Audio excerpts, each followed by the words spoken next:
But we don't know when Jesus is coming. That's why we came here also and we just help one another, right?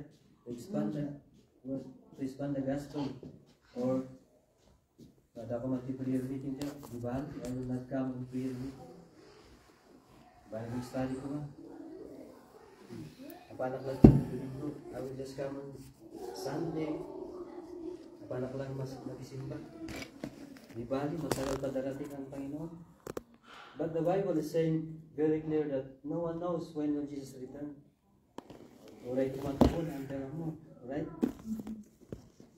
The knowledge of knowing, mga kapatid, that Kristo is only reserved for God.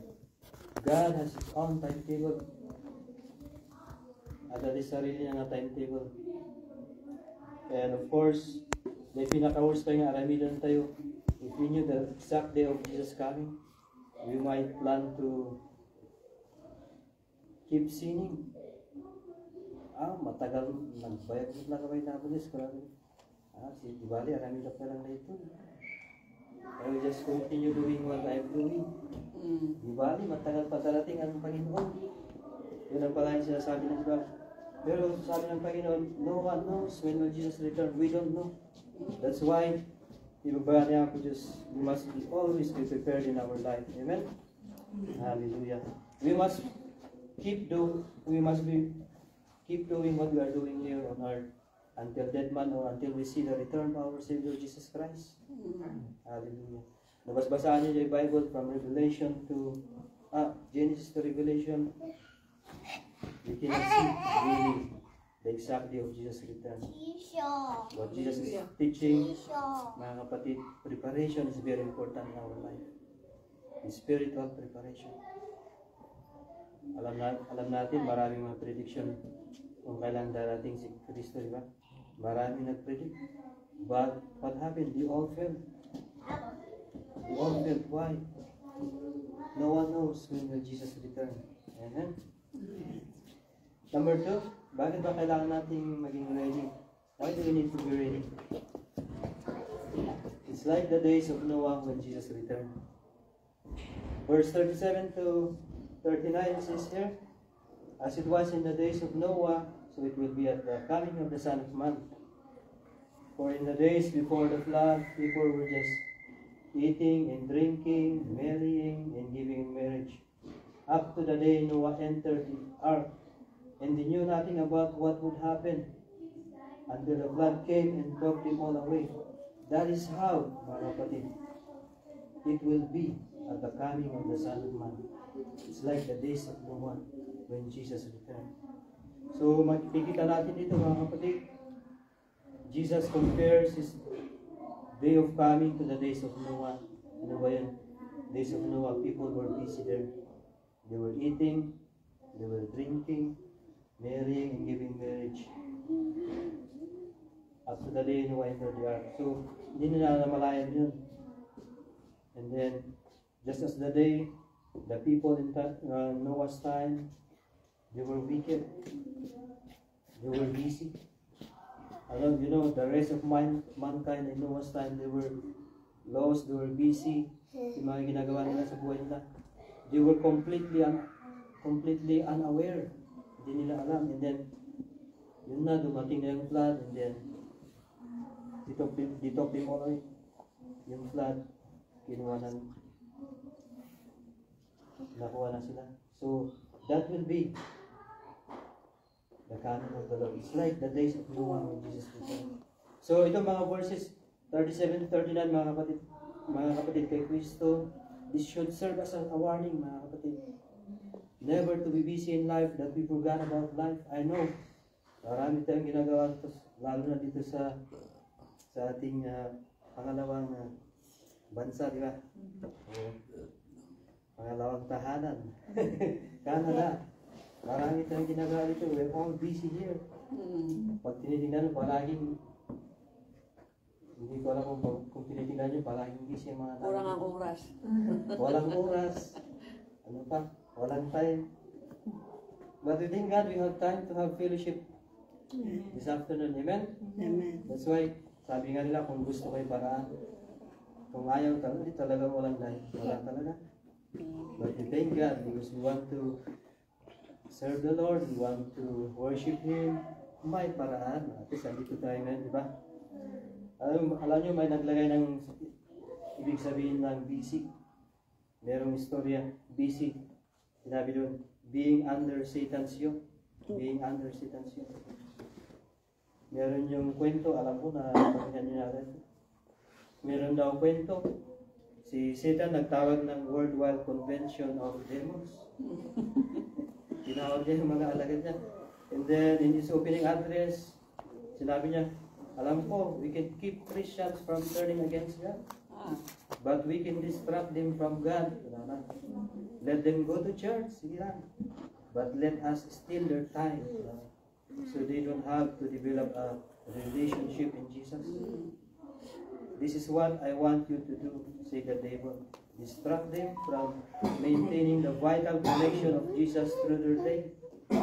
So, sabi ng isang demonyo, how shall we do this? To cut the story short, yung sinabi ni Satan, keep them busy. Busy. At yun ay mag-work. So, huwag natin hayaan sana yun sa ating buhay na darating yung time na we forgot, because of busyness, we forgot about life. Never to become so immersed, mga kapatid, that we forgot about eternity. Parang nagtatrabaho dito tayo dito, parang ito lang ang pupuntahan natin, di ba? That we forgot about eternity. What is eternity? My life, di ba? My Diyos. Meron tayong pupuntahan after this. Adi kung wala sana, adi magbukulungan na tayo sa mundo. We have a better place than here, mga kapatid. We know what is life, mga kapatid, di ba? But the word, sabi nila sa life, food is life. Yung mga mahilig travel is life. Menjadi kurang aku makan, usahain what is life? What is life? But the Bible says that Jesus is the way, the truth, and the life. Amen. Jesus is life. Yung what pala niya? Lotbag in Canada. Amen. Christianity, mga kapatid, is not a Saturday thing only. Hindi lang, ayong taga-Brooks ito, hindi lang Saturday. May gathering sa group.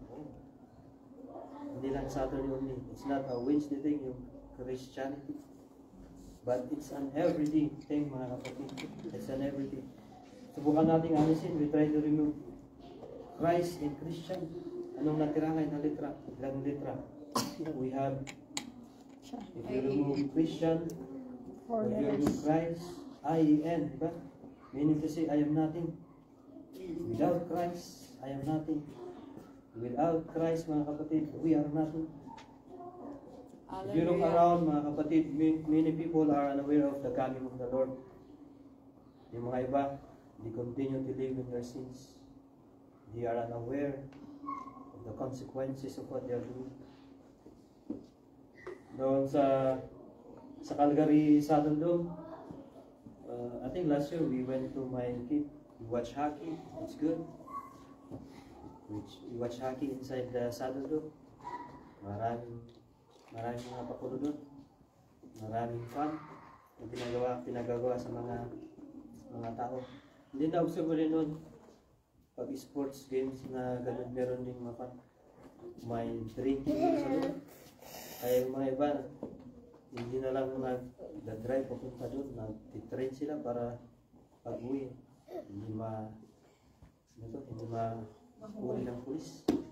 Even in the football stadium, nasubukan namin nanood, mga last year din. Ganon din. Meron ding forced gambling sa loob. Ang nakalulungkot lang, inobserve ko yung mga tao, lahat, even mga young people, happy. Yun lang yung hindi ka na gusto. May drinking doon sa loob. There's drinking inside. Mabalik nga ko na tayo. Hindi balik, brother. Agbarbali waktu. No, agbarbali ni bakit to? Tamwas. Di balik, brother. Agbarbali waktu, no, agbarbali mo bakit to? But mga kapatid, Magbabago ako kung mabago ang asawa ko. yeah, ganun ba? Magbabago ba tayo? Or some of us say, we have summer and winter here. Ano, subo ka rin sa iba. Di bali, winter, Lord, magbibihib ako. Winter, summer na naman. Yun. Yeah. Labas dito, labas doon, camping. Pag-winter na lang kasi maraming camping sa summer. But as a believer in Christ, tingnan sana natin para, of course, we need also to relax, yeah? But not to the extent that we forgot about God, we forgot about eternity, we forgot about praying, magbasa ng mga salita ng Diyos. As Christian, we thank God because our joy depends on Jesus. That's why we are here, mga kapatid kay Kristo. If we believe, we have also the joy. That's why, Saturday, Brooks, at least masaya kayo mag-isalubong sa amin, masaya din kami. Because we have the joy. The joy in serving the Lord. Amen? Number 3, it says here, why do we need to be ready? Because only those who are properly prepared will be taken. Only those who are properly prepared will be taken. Verses 40 and 41 says here, two men will be in the field, one will be taken and the other left. 2 women will be grinding with the handmill, one will be taken and the other left. So, ano kaya ang point ni Jesus dito? It's very simple. He's coming again, mga kapatid kay Kristo. Jesus is coming again. And only those who are properly prepared will be taken. And others who are unprepared will be just left behind. And as a believer in Christ, we don't want that to be happen to us, right? Ayaw natin yun na mangyari sa atin. We don't want to be left behind. Because Jesus' second coming will be just sudden, will be just quick. No one knows. There is no indication na sa atin, sa mga tao, there's no indication for them to have a opportunity of 1 minute bargaining or 1 minute or last minute repentance. The choice they have made will determine their eternal destiny. Jesus will just come sudden, quick, mga kapatid sa Kristo. But we don't know. Marahil ang mga iba sa atin, ibalik, Lord, huwag ka munang darating. Pinikilan. Pinapagdasal namin, don't come yet, Lord. Ayusin ko muna ang aking buhay. Oh, hallelujah. Ganun ba? Magpalat tayo, wala pang painom, but we don't know. Lord, don't come yet. Marami pa akong mga problema sa buhay. Diba? But we thank God, we are here. Amen. And as a believer in Christ, ano bang gagawin na? Atras pa ba tayo? We will just continue. Amen? Hallelujah. We don't know when it's coming. Only those who are properly prepared will be taken. Hallelujah. It's true, life is short. It's true, life is short here on earth. We can live only once. Life is temporary here on earth. That is why our life here on earth, mga kapatid kay Kristo, is our preparation for eternity. Pwede tayo mamuhay dito ng 50, 60, 70. Bonus ako 80, ba? Bonus pa ako 90. 91, may bonus ba? Gusto niyo bang basta, 100. May ba lang sinasabi na ilang sana, basta hanyag kabo. Bonus lang mga yun. But again, mga kapatid kay Kristo, there's a life better than here. Amen. There's life better than here. Every human being is going to live forever. Ano bang gusto natin? We have either one of the two places. Gusto ba natin? Of course, gusto natin with God in heaven, right? Rather than apart from God in heaven. We want to be with God in heaven. I don't know about you, pero as a believer in Christ, ituloy na natin, naniwala tayo sa Panginoon, ituloy na natin, wala sa nang atrasan. Amen? Amen. We will continue serving Him. We will continue following Him. Hallelujah.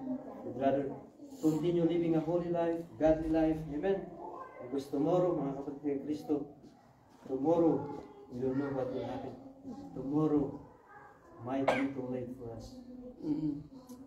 So, wala sana atrasan na. Amen? Amen. Amen. Number 4, sabi dito, Jesus will return unexpectedly. Meaning to say, it's gonna be done quickly without warning. It means it could happen at any moment. Hindi natin alam. Verse 42 to 44, it says here, therefore keep watch, because you do not know on what day your Lord will come. But understand this, if the owner of the house had known at what time of the night the thief was coming, he would have kept watch and would have not let his house be broken into. Ano bang sinasabi ng Panginoon dito?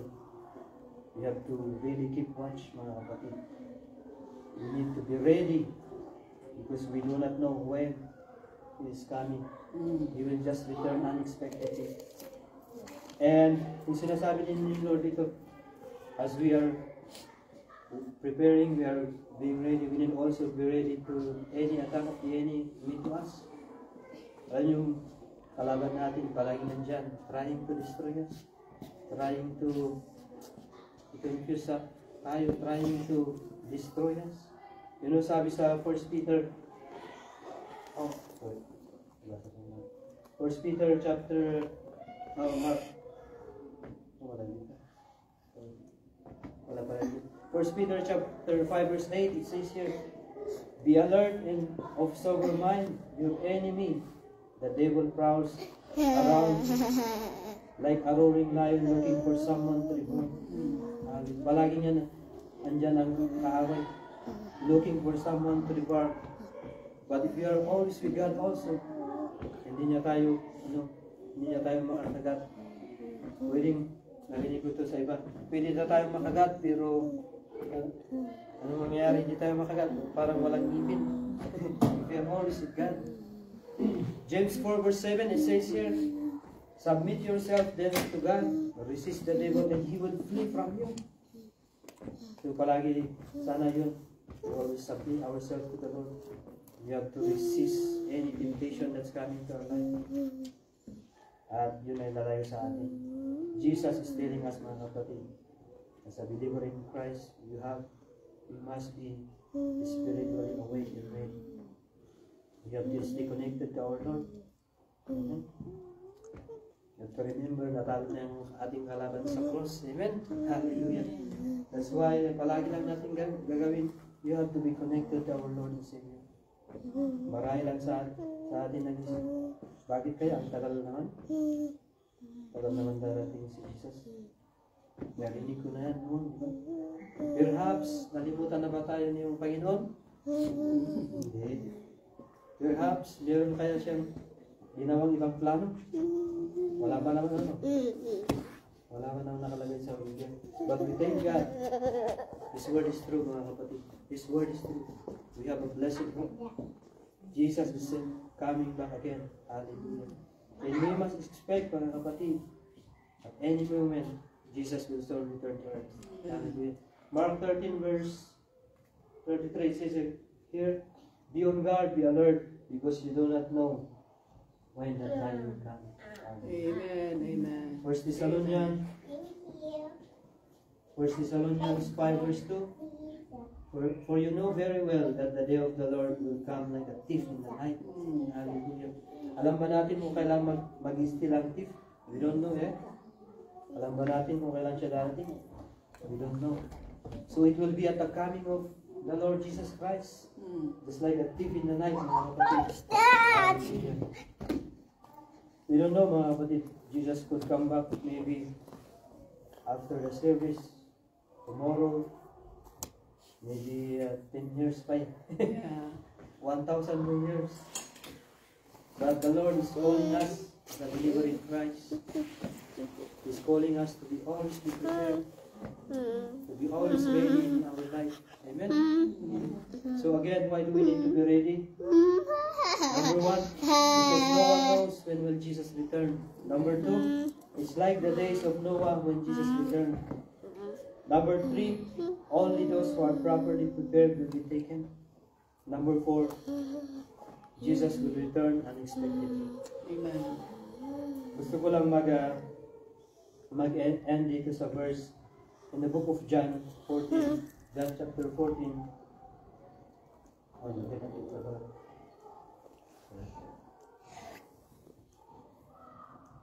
John chapter 14, verses 2 to 3. I would just like to end in this passage where makikita natin dito the disciples were worried about death. They were worried about what happens, and Jesus comforted them. And I believe this word of God is also comforting us as a believer in Christ. Sabi niya dito, sabi ni Jesus, in my Father's house are many mansions. If it were not so, I would have told you. I go to prepare a place for you. And if I go to prepare a place for you, I will come again. Hallelujah. And receive you to myself. Hallelujah. That where I am, there you will be also. Gusto natin lahat. Someday, somehow, we don't know what will happen. But we all want to be with God. Amen. Hallelujah. So, in the last days, mga kapatid kay Kristo, you must be prepared and continue doing something for the Lord. Hallelujah. You must continue doing something for the Lord until He comes. Hallelujah. Ano ba mga ginagawa natin sa buhay? Busy ka tayo. We must encourage natin sa sarili natin, we do something for the Lord. Magbabasa ba tayo ng Biblia lang? Nagdadasal ba tayo?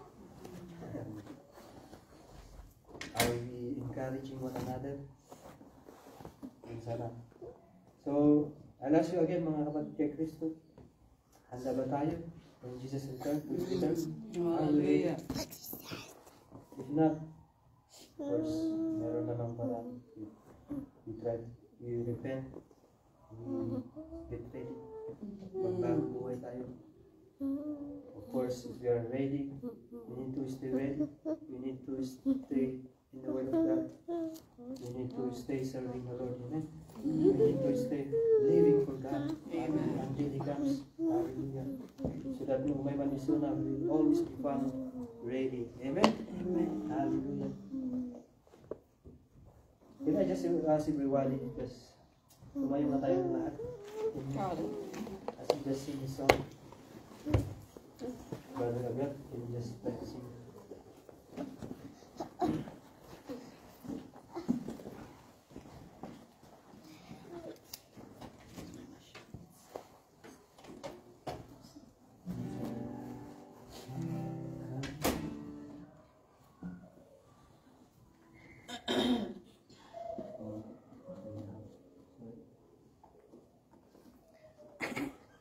Let me just sing to get a touch from the Lord.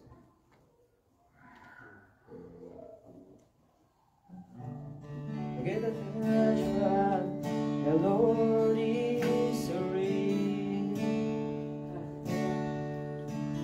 Get a touch from the Lord is real. Get a touch from the Lord is real. If you draw nigh to Him, if you draw nigh to Him, He